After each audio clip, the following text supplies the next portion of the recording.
Bonjour et bienvenue sur le site du podcast Histoire en série, créé et animé par Nicolas Charles et Johan Chanoir.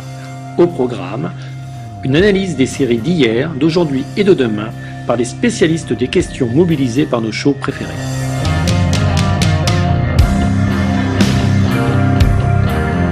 Histoire en série, c'est le podcast qui met en relation histoire, sciences humaines et séries.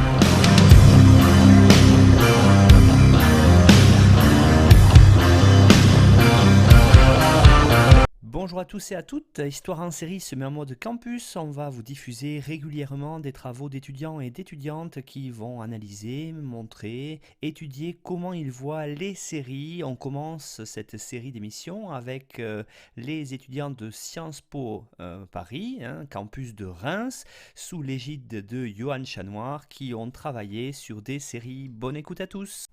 Bonjour. Dans le cadre d'un atelier artistique mené sur le campus de Sciences Po Paris à Reims avec des étudiants et des étudiantes, on s'est intéressé à la manière dont les séries utilisaient l'histoire. Est-ce un prétexte ou est-ce un contexte ? Je laisse la parole à mes étudiantes et mes étudiants que je remercie beaucoup pour leur engagement et leur investissement. Bonjour à toutes et à tous. Je me présente, je m'appelle Philippine Duperron. Je suis étudiante en deuxième année à Sciences Po en programme Europe-Amérique du Nord. Je suis plus particulièrement intéressée par l'histoire, la sociologie, la philosophie et par les études visuelles. C'est pourquoi j'ai souhaité questionner le lien entre l'histoire et la représentation de la guerre en ex-Yougoslavie dans la série Warriors. Au début des années 1990, la République fédérale, multiethnique et multireligieuse qu'était la Yougoslavie a connu ces dernières années.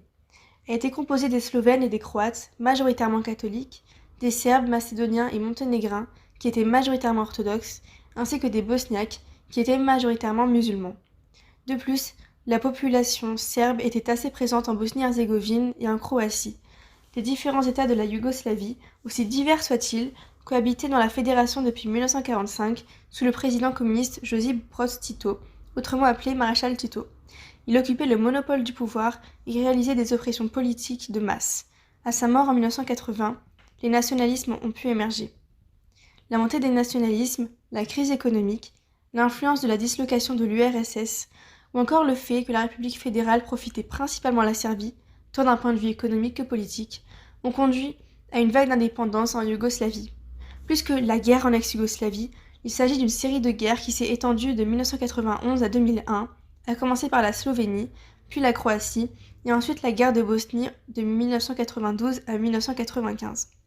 C'est cette dernière qui est représentée par la série Warriors. La Bosnie était emblématique de la Yougoslavie car il s'agissait d'un carrefour culturel, à son image. Lors de cette guerre, les Croates, Serbes et Bosniaques se sont violemment combattus et les populations civiles en ont énormément souffert. Elles étaient pour ainsi dire des cibles, des proies pour faire pression sur la communauté internationale. Cette dernière s'est efforcée de garder un statut relativement neutre. La France, le Royaume-Uni, les Pays-Bas et l'Italie ont envoyé des casques bleus sous l'autorité de l'Organisation des Nations Unies et du programme Fort Promu. Les soldats n'ont pas été envoyés en Bosnie pour combattre, mais pour assurer la sécurité des civils, bosniaques notamment. Leur mission rentre dans le cadre de l'humanitarisme militaire. Cette nouvelle manière de faire la guerre a révélé ses limites. Le rôle des casques bleus a lui-même été remis en question.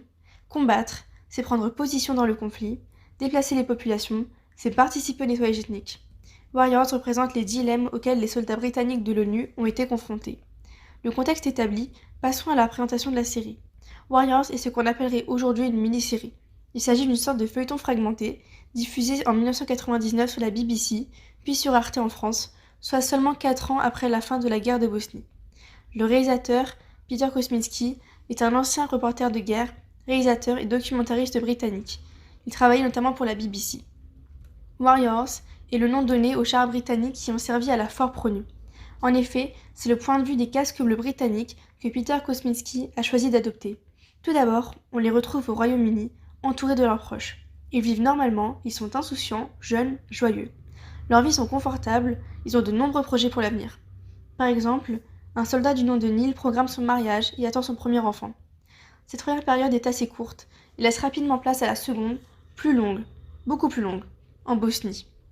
Les casques bleus doivent apprendre, non sans stupeur, à apporter de l'aide humanitaire aux populations civiles et à ne pas participer au combat.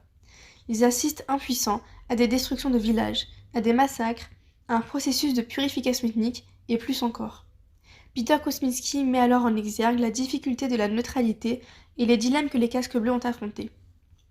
Ces derniers étaient témoins des souffrances infligées aux civils, ici bosniaques musulmans, mais n'avaient pas la possibilité de porter des actions efficaces. La troisième période traite donc de l'après, du retour au Royaume-Uni et des répercussions psychologiques de la guerre en Bosnie. Les soldats ne sont plus les mêmes, leurs attitudes ne sont ni légères ni enthousiastes. Ils sont marqués à jamais par l'horreur de la guerre, une guerre qui semble bien lointaine sur le sol britannique. Ainsi, l'histoire dans Warriors n'est pas juste un prétexte ou un contexte, mais un objet et un sujet. C'est pourquoi on va se demander en quoi, en représentant la guerre, Peter Kosminski constitue-t-il un objet de mémoire alarmant sur la réalité de la guerre en Yougoslavie. Pour répondre à cette question, 3 grands axes seront privilégiés. Tout d'abord, nous verrons en quoi les allures de documentaire données à Warriors suscitent un effet de réalisme. Puis, nous prolongerons cette analyse en démontrant que cette volonté de réalisme est un choix qui révèle l'engagement du réalisateur.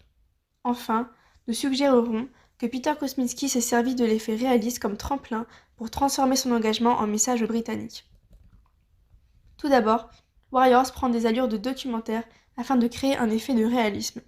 Peter Kosminski et le scénariste Lee Jackson se sont rendus en Bosnie et dans les villages où ont eu lieu les massacres, les pillages et les destructions pour se documenter à base de sources primaires et secondaires. Ils ont observé la configuration des lieux et les vestiges, recueilli des témoignages des survivants et rassemblé des photos prises au moment des faits. Ces sources leur ont permis de reconstruire les événements. On peut parler d'archives fictionnelles. Selon la professeure d'études francophones Lia Proskal, une absence d'archives induit la création de nouveaux documents qui font presque office d'archives. Ces documents comblent un manque, un besoin de représentation et de connaissance d'un événement. Ainsi, Peter Kosminski et Lee Jackson se sont basés sur les éléments rassemblés pour reconstruire la guerre en Bosnie. Par exemple, ils ont reproduit le jour suivant le massacre du village d'Amissi, en avril 1993. La séquence est assez silencieuse, il n'y a pas de musique.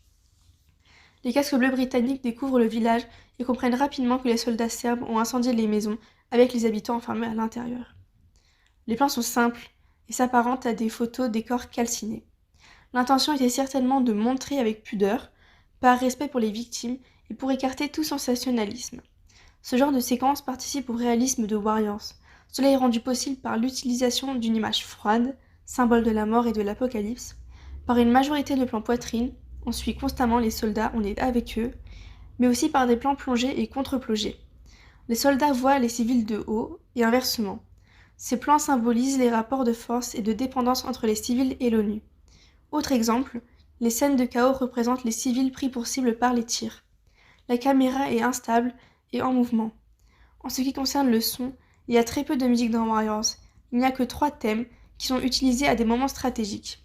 Il y a un thème neutre, introductif, qui sert à constater un événement. Je vais vous le faire écouter.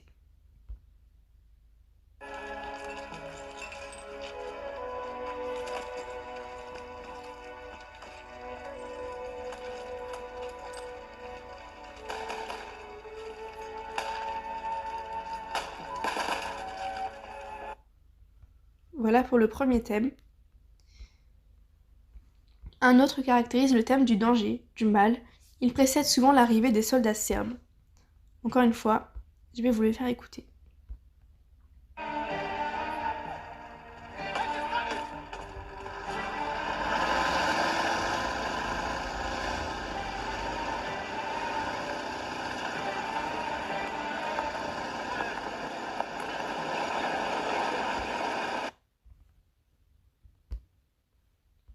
Un dernier symbolise la tristesse, que je vais vous faire écouter.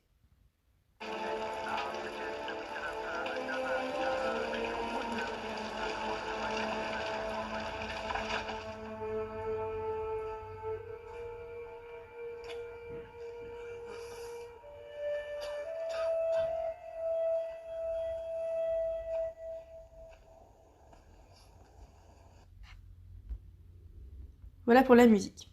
Le silence, quant à lui, règne la majorité du temps. Il sert à accentuer la brutalité des tirs, des bombardements, etc.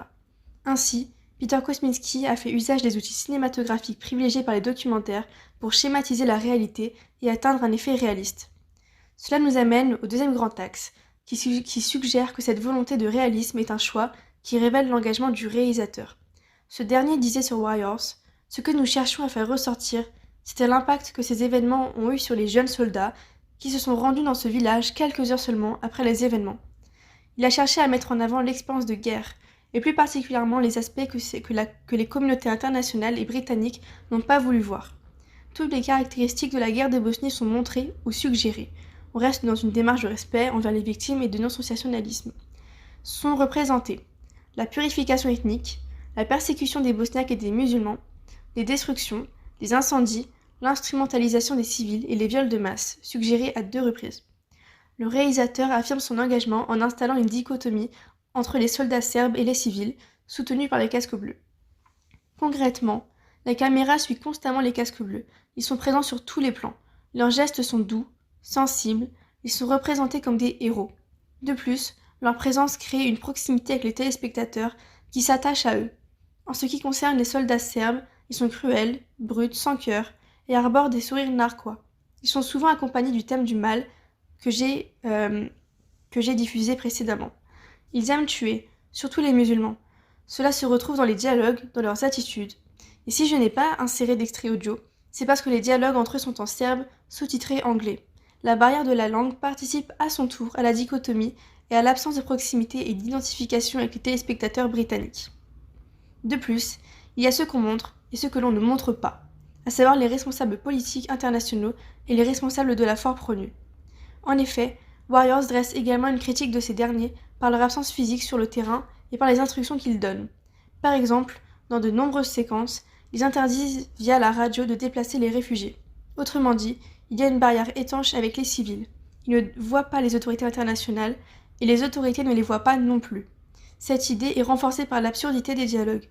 Par exemple, au Royaume-Uni, une experte du tribunal militaire console un lieutenant qui a connu et décrit la guerre en Bosnie en lui rappelant qu'il a été décoré à son retour. Autre exemple, on peut supposer que Peter Kosminski s'est exprimé à travers le lieutenant Neil Louret lorsque, via la radio, il réagit à l'interdiction de déplacer les civils au risque de participer à la purification ethnique. On attend qu'ils soient tous tués pour les mettre dans des sacs ? Du côté des civils, chaque séquence qui met en lumière l'impuissance des soldats de la force ONU est accompagnée de pleurs du bébé, et parfois du thème musical de la tristesse. Ces éléments s'appuient sur le pathos pour renforcer les différentes dichotomies qui témoignent à leur tour de l'engagement du réalisateur. On peut donc en troisième lieu suggérer que Peter Kosminski s'est servi du réalisme comme tremplin pour transformer son engagement en message aux Britanniques. Le choix de la BBC et du feuilleton fragmenté n'est pas neutre. Ce sont des canaux de diffusion accessibles qui garantissent une visibilité certaine et constituent un tremplin pour alerter sur la gravité de la situation. 2 références à la Shoah sont mises en parallèle avec la guerre de Bosnie, tel un avertissement de l'histoire. Premièrement, un casque bleu britannique relate l'histoire de son père polonais qui fut envoyé en Serbie par l'Allemagne nazie pour construire un camp dans le cadre du travail forcé. Deuxièmement, Amlika, une femme bosniaque et musulmane, se tient avec stupeur devant un champ vide. Les traces d'un ancien camp ont été effacées. Un gros plan sur elle et le lieutenant Philly en arrière-plan, elle prononce. L'histoire se répète. En se référant à la Seconde Guerre mondiale, dont la mémoire est restée très vive au Royaume-Uni, Peter Kosminski mobilise les téléspectateurs et les rend plus réceptifs à son message. Il les invite à tirer les leçons de l'histoire et à ne pas rester indifférents au conflit en ex-Yougoslavie. Ainsi, le réalisateur filme pour ne pas laisser la guerre de Bosnie tomber dans l'oubli et pour faire prendre conscience aux téléspectateurs britanniques de sa réalité. Les contrastes y participent grandement, à commencer par le choc de l'arrivée en Bosnie. L'insouciance britannique a laissé place à l'horreur de la guerre. De même, le retour au Royaume-Uni est saisissant. La vie quotidienne apparaît absurde et déplacée. La première séquence du retour se déroule dans un supermarché, symbole de la société de consommation, de l'abondance et du confort. Sa représentation met en lumière l'absence de supermarché en Bosnie, et c'est pareil pour le match de football qui suit. Les conditions de vie sont opposées et rendent dérangeant, déplacé, le quotidien des citoyens britanniques. À cela s'ajoute une forme de reconnaissance et de réhabilitation des casques bleus britanniques. La dernière partie, donc le retour au Royaume-Uni, traite de leur traumatisme. Ils se retrouvent en marge de la société. Leurs attitudes, leurs propos changent. La guerre les a robotisés et brutalisés. En atteste la séquence dans le supermarché, lorsque le soldat James effraie la petite fille par la violence de ses propos. Il déclare aux acheteurs Vous ne savez rien, vous ignorez votre chance. De même, le soldat Neil dit « Je me sens coupable d'être revenu ». Warriors se conclut avec le lieutenant Philly. Alors qu'il est reparti en Irlande, dans le cadre du conflit nord-irlandais, il est pris dans un tourbillon de flashbacks. S'ensuit un travelling sur les visages des civils qu'il n'a pas pu protéger, sur les défunts bosniaques auxquels il s'était attaché. Puis, zoom sur sa tête, un pistolet sur la tempe, le bruit de tic-tac en arrière-plan, telle une bombe à retardement. En somme, Peter Kosminski a utilisé les outils et procédés cinématographiques de manière à atteindre un effet réaliste. D'une part, cela traduit une volonté de rendre compte de la guerre en ex-Yougoslavie et plus particulièrement de Bosnie, mais aussi de l'expérience de guerre du point de vue des casques bleus et des civils. Les choix opérés témoignent de l'engagement du réalisateur qui vise à mettre en lumière sa critique de la gestion de la guerre par la communauté internationale. Avec Warriors, Peter Kosminski a créé une forme d'objet de mémoire. En montrant, ou du moins en représentant, il participe à la mémoire du conflit et offre aux victimes une forme de visibilité. L'histoire dans Warriors n'est donc pas un prétexte ou un contexte uniquement, mais son propos même. Enfin, j'ai beaucoup aimé visionner cette série, d'une part parce que j'ai apprécié l'absence de sensationnalisme, d'autre part parce qu'elle traite d'une guerre qui n'a pas 30 ans, qui a eu lieu sur le sol européen, dont la mémoire reste fragile, et parce que Warriors a le mérite de vulgariser, en France en ce qui nous concerne, une guerre qui reste peu étudiée et dont presque plus personne ne semble s'émouvoir. Je vous remercie pour m'avoir écouté. Au revoir.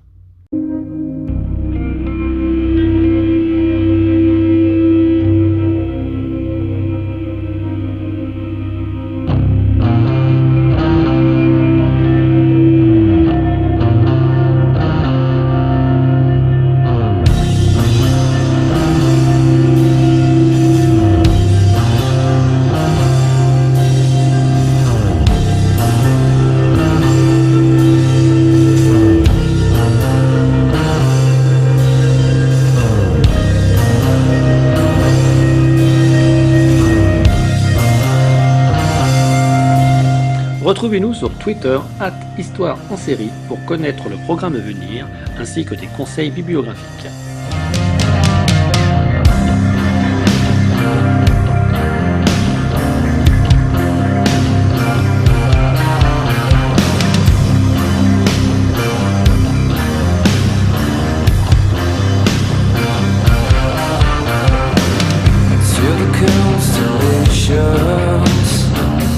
Travel logistically,